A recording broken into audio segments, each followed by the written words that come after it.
இன்ஸ்டாகிராம்ல ஒரு வீடியோ பார்த்தேன். நம்முடைய கண்கள்ல இருந்து வலிக்கிற கண்ணீரை மைக்ரோஸ்கோப் வழியா பார்த்தா எப்படி இருக்கும்னா இப்படிதான் இருக்குமா.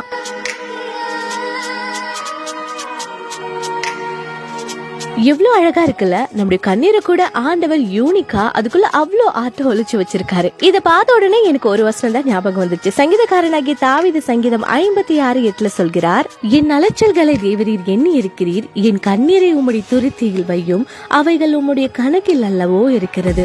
ஆண்டவர் நம்முடைய கண்ணீரை கூட கணக்குல வச்சிருக்காராம். என்னுடைய தனிப்பட்ட வாழ்க்கையில நான் கற்றுக்கொண்ட ஒரு விஷயம் தான், என்னைக்குமே மனுஷனுக்கு முன்பாக நம்ம கண்ணீர் வடிக்கவே கூடாது, அழுதவே கூடாது. அப்படியே அழுதாலும் அதற்கு ஒரு வேல்யூமே கிடையாது. அதை யாரும் ஒரு பொருட்டா என்ன போறதும் கிடையாது. ஆனா தேவனுடைய சமூகத்துல சிந்தப்படுகிற ஒவ்வொரு கண்ணீருக்குமே ஒரு வேல்யூ இருக்கு. ஆண்டவர் நம்முடைய கண்கள்ல இருந்து வடிகிற ஒவ்வொரு டிராப் அந்த கண்ணீரையுமே சேர்த்து வச்சு அதற்கான பலனை கொடுக்கிறவரா இருக்கிறார். சோ மனுஷனுக்கு முன்னாடி உங்க கண்ணீரை வேஸ்ட் பண்ணாம தேவ சமூகத்துல உங்க கண்ணீரை ஊற்றுங்க, அதற்கான பலன் நிச்சயமா வரும். அண்ட் இன்னொரு விஷயம், உங்க கண்ணீருக்குள்ளேயே இவ்ளோ ஆர்ட் ஒளிச்சு வச்சிருக்காரு, இவ்ளோ யூனிக்கா வச்சிருக்காருன்னா உங்க லைஃபை எவ்வளவு அழகா யூனிக்கா மாத்துவார், எவ்வளவு அழகா டிசைன் பண்ணுவார் என்பதையும் மறந்துடாதீங்க. அவரை நம்புங்க, அவரை மட்டுமே நம்புங்க.